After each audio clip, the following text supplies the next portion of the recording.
Porter Brook Valley Walk starts at the Peak District and makes its way down into the heart of Sheffield. It is located on the western side of Sheffield and is approximately 6.5 miles in length.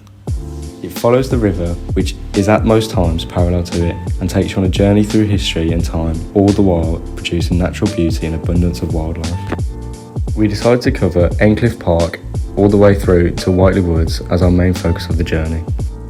Aesthetically, Endcliffe Park's design focuses on inhabiting on human lifestyle, but balances both the comfort of urban amenities such as paved pathways and rural life within it.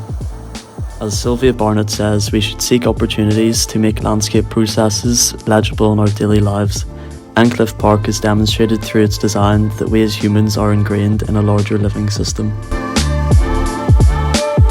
We now move into Bingdon Park, where the focus turns to the history of the Porter River. During the 18th century, Porter Brook became one of the most used industrial streams, giving Sheffield its name as a Steel City.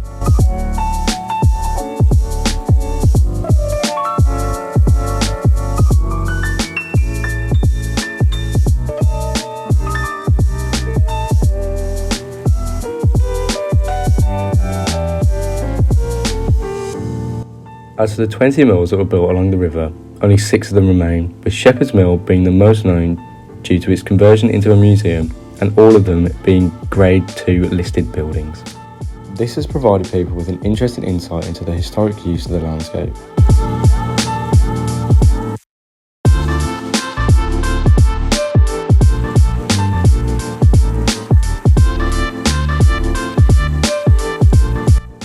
The museum has changed the social aspect of Porter Brook from being a hard-working, functioning mill full of workers to a place of learning and interest for the general public.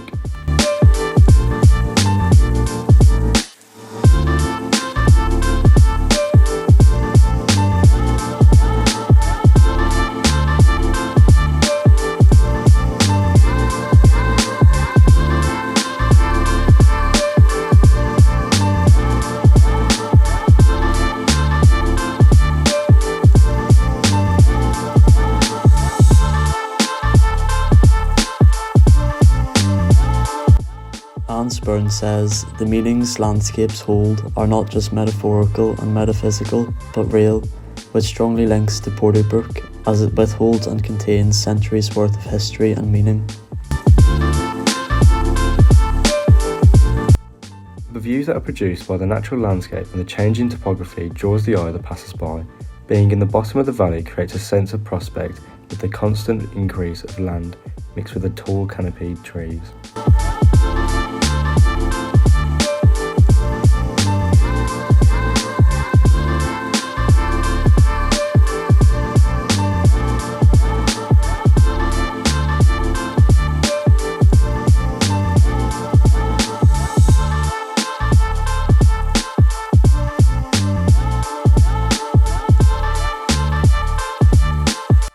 Finally, we move on to Whiteley Woods, where the river has had many changes and developments over the years, with the weirs being an obvious addition to this. They were first built in the 1780s to provide water for the dams, which subsequently damaged the main flow of the river. Today, the weirs have little to no function, but shows the long history of the river and all of its characteristics it has obtained over the years.